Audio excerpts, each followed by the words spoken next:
എൻ്റെ കർത്താവിൻ്റെ ഉന്നതമായ നാമത്തിൽ സഭയുടെ അധികാരത്തിൽ കുരിശിൻ്റെ അടയാളത്തിൽ ദൈവത്തിൻ്റെ ശക്തിയാൽ 40 വർഷം ഞാൻ അർപ്പിച്ച കൃപാനയുടെ യോഗ്യതയാൽ കൃപാസ്ഥാനത്താറെ ജീവനോടെ പ്രത്യക്ഷപ്പെട്ട പരിശുദ്ധ അമ്മയുടെ മാധ്യസ്ഥത്തിലെ ഞാൻ ഓരോ കുടുംബത്തെ ആശ്രയിച്ച് പ്രാർത്ഥിക്കുന്നു. ദൈവത്തിലെ നിൻ്റെ കയ്യിരിക്കുന്ന എല്ലാ വസ്തുക്കളുടെ പ്രമാണങ്ങൾ കയ്യിലുണ്ടെങ്കിൽ എടുക്കുക, സർട്ടിഫിക്കറ്റുകളുണ്ടെങ്കിൽ എടുക്കുക, എവിടെയും കൊടുക്കാനുള്ള ആപ്ലിക്കേഷൻസ് ഉണ്ടെങ്കിൽ എടുക്കുക. ദൈവത്തിലെ നീ എവിടെയെങ്കിലും പോകുന്നുണ്ടെങ്കിൽ നിൻ്റെ പാസ്പോർട്ടോ വിസയുടെ കോപ്പിയോ എയർ ടിക്കറ്റോ എന്താണ് നിൻ്റെ കയ്യിലുള്ളത് ഇപ്പോൾ എടുക്കുക. ദൈവത്തിലെ എവിടെയെങ്കിലും കൊടുക്കാനുള്ള ആപ്ലിക്കേഷൻസ് ഉണ്ടെങ്കിൽ അത് എടുക്കുക. കൃപാസനം മാതാവിനെ കാണിച്ചുകൊണ്ട് പ്രാർത്ഥിക്കുക. ഞാനിപ്പോൾ നിന്നെ ആശ്രയിച്ച് പ്രാർത്ഥിക്കുക.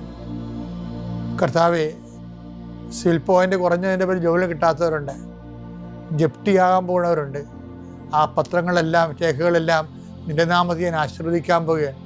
കർത്താവ്, രേഖകൾ കയ്യിലില്ല, പക്ഷെ മനസ്സിൽ ആ രേഖ ഓർത്ത് പ്രാർത്ഥിക്കുന്നുണ്ട്. ഇപ്പോൾ എടുക്കാൻ പറ്റാത്ത ആ രേഖ എൻ്റെ കയ്യിലുണ്ടായിരുന്നെങ്കിൽ എന്ന് ആഗ്രഹിച്ച് വിഷമിക്കുന്നവരുണ്ട്. കർത്താവെ, ആ രേഖ എവിടെയാണ് ഇരിക്കണത്? അവിടെ നിൻ്റെ തിരുമുറുവാർന്ന് വലത് കരുത്താൻ ആ രേഖയെ സ്പർശിക്കണമേ. മാതാവിൻ്റെ മധ്യസ്ഥത്തിൽ പ്രാർത്ഥിക്കുന്നു. അവരെന്താണ് ഉദ്ദേശിക്കുന്നത്, അതുകൊണ്ട് അത് നിറവേറാൻ കർത്താവ് അനുവദിക്കട്ടെ.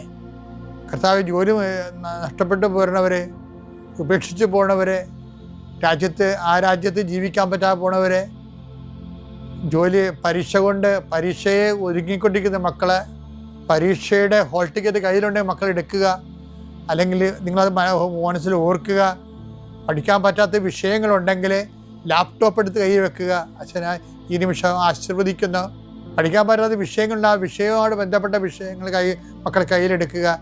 എൻ്റെ കർത്താവിൻ്റെ ഉന്നതമായ നാമത്തിൽ സഭയുടെ അധികാരത്തിൽ കുരിശിൻ്റെ അടയാളത്തിൽ ദൈവത്തിൻ്റെ ശക്തിയാൽ നിൻ്റെ എല്ലാ ജീവിത തടസ്സങ്ങളെയും നീ ആഴ്ച നേരിടാൻ പോകുന്ന മുഴുവൻ ദോഷങ്ങളെ ഈശോ നാമത്തിൽ ബന്ധിക്കുന്നു. പിതാവും പുത്രനും പരിശുദ്ധാത്മാവും നീക്കുവാമേ.